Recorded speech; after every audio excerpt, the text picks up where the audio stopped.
Fala, galera da segunda série, tudo bem? Sou o professor Roberto Falcione, professor de História. Nesta aula vamos estudar um geral aí da América, dividido em dois subtítulos. Sistema de colonização de povoamento e sistema de colonização de exploração. Nossa, professor, essa aula deve ser super chato. É nada, muito bacana. Inclusive, já levanto logo de cara, já vou passar o mignon já de frente. Aquela famosa frase que vocês já devem ter ouvido, se vocês mesmos já não pensaram ou levaram essa pergunta até o professor de História: professor, e se o Brasil tivesse sido colonizado pelos ingleses ou um outro povo? Será que hoje nós seríamos uma potência? Será que hoje nós seríamos os Estados Unidos? Eu sei que vocês já levaram isso e é exatamente esse conceito que nós vamos discutir hoje. E se, na história, o que teria acontecido se não tivessem sido os portugueses quem teria colonizado, o que tivesse colonizado o que hoje é o território do Brasil? Em nome da Secretaria de Educação do Estado do Paraná, sejam todos bem-vindos então para essa aula. E vamos começar com tudo. Vou apresentar para vocês aí os objetivos desta aula. Compreender as características do processo de colonização da América do Norte e identificar a organização do sistema colonial inglês. Então, o primeiro conceito que a gente precisa então entender é como começa essa colonização, né, inglesa, a presença, os motivos, a motivação, né, da presença do povoamento na Inglaterra, está relacionado inclusive com religiosidade, e começa com o famoso navio Mayflower, né, na região ali, inclusive dos Estados Unidos, no litoral. Temos que também quebrar um pouco daquele nosso imaginário. Quando falamos Estados Unidos, imaginamos um mapa gigantesco, né? Não tem nada a ver. As 13 colônias, né, que era como eram chamados as colônias inglesas aqui na América do Norte, não tem nada a ver com o que nós entendemos hoje como Estados Unidos. Ué, professor, e como é que eles foram depois atingir aquele tamanho? De três maneiras: através da diplomacia, através da compra, como um exemplo aí o Alasca, comprado a preço de banana na Rússia, a Rússia tomou na tarraqueta; através de guerras, houve conflito armado com o México, perdendo as regiões inclusive, né, do Texas, Novo México, e teve também invasões, né, expulsão, genocídio de indígenas no chamado Far West, né? O que nós chamamos aí nos famosos filmes de cowboy, o faroeste, né? O que é Far West, né? Oeste distante, é aquela marcha mesmo para o oeste, o pessoal invadindo, vamos botar aqui piquete, aqui é território meu, vamos fundar uma cidade, vamos botar trem a vapor, vamos botar telégrafo, vamos levar tecnologia. Essas foram as três principais formas. Mas para se chegar a essa configuração atual dos Estados Unidos, como que foi? Né? O que são essas 13 colônias? E o que foi esse motivo religioso? Né? Vamos discutir então um pouco agora aqui. Os colonos, também chamados de pais peregrinos, chegaram ao território norte-americano, né? O famoso Mayflower aqui na Baía de Plymouth, de William Russell. Uma representação, viu, gente? Então tá aqui, a colonização dos Estados Unidos inicia pela costa leste, como vocês estão vendo, essa região aqui, do território banhado pelo Oceano Atlântico. Os pais peregrinos, então, são os primeiros colonos puritanos. A maioria, claro, tentando fazer uma nova vida, mas principalmente fugindo de guerras religiosas na Inglaterra entre católicos, puritanos e protestantes. Esse é o motivo da vinda deles. É, inclusive, uma forma de se explicar por que nos Estados Unidos a maioria são evangélicos, são protestantes. Né? Por causa da própria colonização, a presença desses puritanos. Né? O que se explica também por que no Brasil iniciou, apesar que nos últimos anos houve uma grande mudança, né? Um aumento aí na estatística de evangélicos. Mas até pouco tempo você falava, o Brasil é católico, né? O maior número de fiéis no Brasil, de habitantes, são católicos. Ainda é, né? Mas apesar dessa mudancinha aí. Por causa da América Portuguesa, certo? Os portugueses vieram com a missão jesuítica, né? Com a ordem jesuítica de fazer a catequização e a garantia do poder católico. Já os puritanos foram para as 13 colônias, né? Foram fundar ali, inclusive a região de Virgínia, é em homenagem à rainha Elizabeth, considerada a Virgem, daí que vem a palavra Virgínia, certo? Primeira colônia. E isso dá-nos a entender também essa fuga para buscar uma nova oportunidade, uma nova vida, né? Também com essa esperança de ter uma nova vida, mas também fugindo desses conflitos religiosos entre católicos e puritanos na Inglaterra. E está estourando. uma guerra atrás da outra lá, inclusive por poder, e envolvendo reis, inclusive. Reis que são a favor do anglicanismo, né? Ou a favor, né, da presença mais evangélica no poder, protestante, como também os reis que são a favor do catolicismo. Então o choque está bem complicado lá, está difícil morar lá. Vamos refletir um pouquinho. O processo de colonização na América do Norte tem início na formação das 13 colônias, o professor Roberto já falou também. Como que ocorre essa colonização? Aí vem agora o termo, né? As 13 colônias, a colonização por meio de companhias de comércio, uma espécie de autonomia para essas 13 colônias governar, e é assim, melhores condições de vida, o professor também comentou, e buscar melhores terras também. Maioria protestante, o professor Roberto também falou, fugas de perseguições, né? Vamos sair aqui da Inglaterra, vamos tentar uma nova vida lá? Vamos, né? Fugindo da Inglaterra do século XVII, que está bem instável, está difícil viver lá. E as colônias eram autônomas. Agora vem aquela perguntinha do início desta aula. Se o Brasil fosse colonizado para a Inglaterra, nós seríamos hoje uma potência? Jamais. Primeiro, vocês estão vendo os motivos ali do povoamento do início das 13 colônias. Segundo, Estados Unidos não foi encontrado nenhum tipo de grande Eldorado, como as Minas Gerais. Não foi encontrado o mundo do ouro, o mundo da prata, como do diamante, como foi encontrado no Brasil. Já começa por aí o problema. As terras, o clima, extremamente fria, não é propícia para cana-de-açúcar. Um pouquinho ali na região do sul, não por acaso, ficam até um pouco mais da agricultura, voltada ali para o tabaco, para o algodão, que até conseguiu se estabelecer naquela região. Mas a cana não teve o ciclo da cana-de-açúcar, não teve ali um sistema de exploração. Então, assim, o clima não ajudou. Não se encontraram grandes riquezas, não se encontraram pau-brasil, gente. Não é esse o que leva o motivo do nome, inclusive, do hoje nosso país chamado Brasil? Não foi encontrado. Então, os colonos, a própria Inglaterra, também está envolvida numa outra situação focada em comércio ultramarino, diferente de Portugal, e com esses problemas religiosos, inclusive políticos, como o Sr. Roberto comentou aí das revoluções lá na Inglaterra. Então, todo esse pacotaço fez com que essas 13 colônias tivessem certa autonomia política e que eles pudessem decidir como eles iriam trabalhar. Então, no início, a Inglaterra não via as 13 colônias como uma forma de ganhar dinheiro. Depois ela foi querer mudar isso, depois da famosa guerra, né? Guerra dos 7 anos, Guerra dos 13 anos, entre França e Inglaterra. Mesmo ela sendo vitoriosa, ela foi tentar cobrar impostos. Aí já era tarde demais, né? Os colonos se revoltaram, inclusive culmina com a independência dos Estados Unidos, né, em 1776. Né? Então, assim, é outro panorama, é um outro modelo de colonização, que é o tema, inclusive, desta aula, né? Sistema de colonização de povoamento, que é o da Inglaterra nos Estados Unidos, atual Estados Unidos, as chamadas 13 colônias, e um sistema de exploração, né? Colonização de exploração, que é o que Portugal usou no Brasil, que é o que a Espanha utilizou na região da América Espanhola, né? Atuais ali, Argentina, Venezuela, nossa, vamos parar, né? Chile, Bolívia, pronto. Então, só para vocês entenderem, o problema está no método de povoamento. E a localidade, a riqueza, tudo isso forneceu para que a Inglaterra não desse uma atenção de exploração, e sim de povoamento, né? Libera esse pessoal, vamos dar uma acalmada aí na Inglaterra, até é bom, né? Povoamento, habitantes está um número bom aí, vamos dar uma diminuída, tá com problemas inclusive de alimento mesmo na Inglaterra. E somado ao modelo de colonização. Então, não, a resposta que sempre nos perguntamos, seríamos uma potência, seríamos os Estados Unidos do Brasil? A minha ironia, porque inclusive foi esse nome criado em 1889, na Proclamação da República. Acreditem se quiser. Graças a Deus, Floriano Peixoto fala assim, tira essa bandeira da minha frente, tira esse nome, Estados Unidos do Brasil. Sim, o Brasil já foi chamado, e quase, na verdade, ultrapassou o século XX com o nome de Estados Unidos do Brasil. Eu sei, a gente não precisava, né? Vamos lá, próxima pergunta. Aponte quais são as principais características da colonização na América do Norte. Daqui a pouquinho nós voltamos.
Voltamos, bora lá corrigir. Ah, mais uma curiosidade. Quem tiver, quem pode, quem tem condições, bota na internet aí, bandeira do Brasil, paga pau dos Estados Unidos, 1889. Por sorte, também não foi aceita, mas ela é exatamente semelhante à dos Estados Unidos, só que verde e amarelo.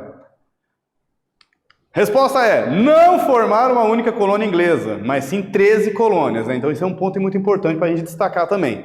A colonização foi por meio de companhias de comércio, uma espécie de autonomia, busca de melhores terras e condições de vida, fugir das guerras, né? A maioria eram protestantes, o que explica, inclusive, até hoje os Estados Unidos é uma religião predominantemente evangélica, fugiam das perseguições religiosas na Inglaterra do século XVII, as colônias eram autônomas. Os motivos? Falta de riqueza natural, não foi encontrado para o Brasil, não foi encontrado grandes minas de ouro, né? E o clima frio nos Estados Unidos não é propício para o ciclo do açúcar, para o mundo do açúcar, como aconteceu no Brasil, no litoral ou no Nordeste brasileiro. Então agora vamos falar um pouco sobre o sistema de colônia, de povoamento e exploração. Qual que é a diferença? Apesar que quase já matamos a charada, né? Então, nas colônias do centro-norte predominavam as pequenas propriedades, o comércio e o trabalho assalariado. Fica essa região mais norte, de Nova York para cima, tá? Essa região norte ficou focada, principalmente porque é muito frio, terrível para a agricultura. E por causa disso, ficou mais focado na manufatura, oficinas, trabalho livre, o que criou uma espécie de dois Estados Unidos. Um sul mais agrário, voltado com o tabaco, algodão, mão de obra escravizada africana, e um norte, né, dos Estados Unidos, de Nova York para cima, focado mais no trabalho assalariado, no comércio, numa espécie mais de uma sociedade menos escravocrata, não que não tivesse, mas com muito mais trabalhadores livres. Eu quero chamar a atenção nesse ponto, porque quem se interessar, pesquise aí Guerra de Secessão. Já devem ter ouvido falar, até temas de vários filmes, né? Abraham Lincoln, certo? O presidente da 13ª emenda, que vai conseguir, não é mesmo? Em 1865, a libertação ou fim da escravidão nos Estados Unidos. Vai custar a vida dele, né? Uma facada nas costas de um estudante que futuramente vai se chamar, inclusive, seita da Ku Klux Klan, certo? Vitória do Norte, inclusive. Pesquisa aí, é bem interessante. Voltando um pouco aí para nós entendermos aí a conjuntura dessa organização do Norte e do Sul, as colônias do Sul, como o Salver falou, já eram grandes latifundiários, um pouquinho menos fresco, né? Uma temperatura um pouquinho maior, o que favoreceu, né, a agricultura do algodão, do tabaco, e isso voltado inclusive para a exportação, mas principalmente com a mão de obra escravizada, certo? Africana, muitos, levas de navios tumbeiros levando africanos para trabalhar nessa região aqui do sul, certo? Então, focando, norte, mão de obra livre, principalmente comércio, manufaturas, e o sul, agrário, latifundiário, é aquela imagem, né? Jungle, eu sei que vocês estão pensando, da Casa Grande, ali a plantação de algodão, certo? Os escravizados morando como se fosse um espaço do galpão, que seria semelhante a uma senzala que tem no Brasil, né? Então, só para vocês mais ou menos entenderem essa divisão entre norte e sul, certo? Voltando aqui, olha que é um Estados Unidos bem diferente, hein?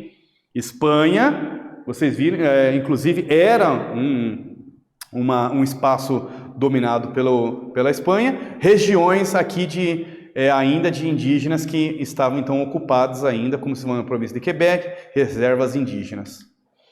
Até o século XVIII, a Inglaterra tinha então dificuldade em exercer o controle sobre as suas colônias. Com suas liberdades, as colônias criaram um rico comércio com a África e as ilhas do Caribe. Veja esse sistema meio que triângulo, até porque é considerado um comércio triangular, como vocês podem ver nesse slide, por causa desse formato aqui, ó, dos Estados Unidos, das 13 colônias, né, melhor dizendo, né, futuros Estados Unidos. Saiu o algodão, açúcar, tabaco. Ah, mas tem açúcar, professor? Você acabou de falar que não tinha?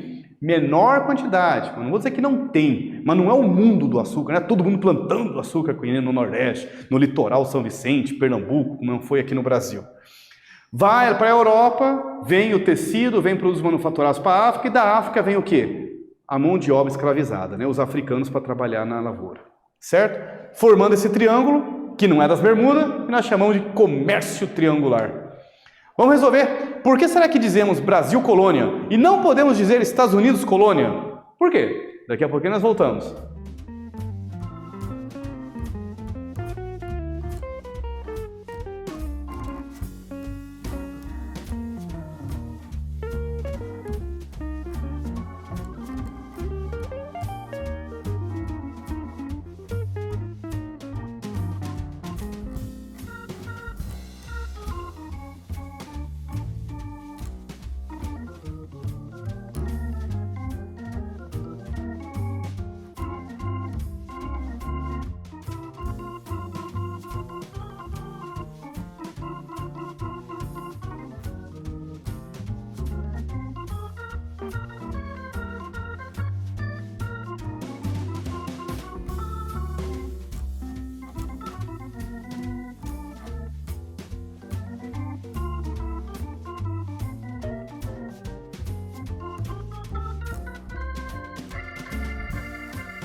Voltei. Vocês acertaram essa? Ficou bem claro?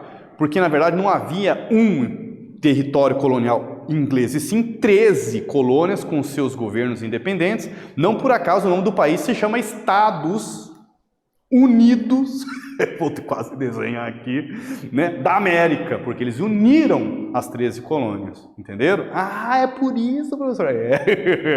Tá aí a resposta. Não se pode dizer Estados Unidos colônia, como dizemos Brasil, porque os Estados Unidos só se formaram após a independência das 13 colônias. Não se tratava de uma unidade, o que havia de fato eram 13 colônias localizadas na costa leste da América do Norte.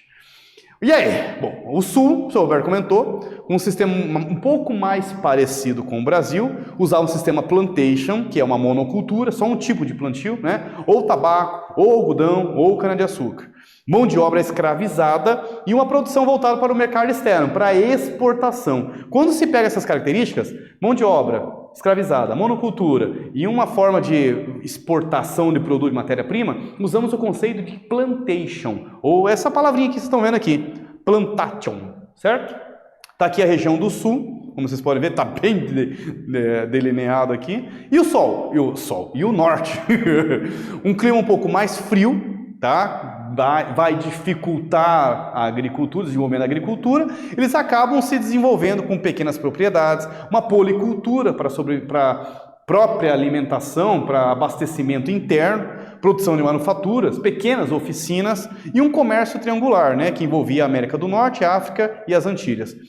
Uma predominância do trabalho assalariado não quer dizer que não tinha escravizados no norte, né? Nessa região aqui, ó, principalmente da Pensilvânia para cima, Nova York, como o Roberto comentou, New Hampshire, Massachusetts, nossa, eu tenho amigos nessa região aqui, uma região extremamente fria. Eu vejo imagens que eles veem de gelo puro, é neve, meus amigos, ali o bicho pega. Tá? Então, essa é a região mais norte, como vocês podem ver, certo? Centro-norte, né? Pegando ali a Nova York e Pensilvânia para o norte ali com Massachusetts e New Hampshire. Última perguntinha, faça um texto comparando as principais diferenças entre as colônias localizadas do norte e a do sul, ou do sul e centro-norte, certo? Daqui a pouquinho nós voltamos.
Voltamos, bora lá. Colônias localizadas ao sul usavam o sistema de plantation, monocultura, mão de obra escravizada, produção para o mercado externo. Já o do norte, por causa do frio, economia voltada mais para a propriedade pequena, policultura, manufaturas, pequenas oficinas e um comércio triangular. Retomada! Vimos aí sobre o sistema de colonização, então. Por que 13 colônias? Quem eram esses puritanos? Por que vieram para as 13 colônias? O processo de colonização dos ingleses e essa exploração do sul e essa diferença entre o norte e o sul. Referências, aquele agradecimento do Sr. Roberto. Um abração, espero que vocês tenham curtido. Até a próxima. Valeu.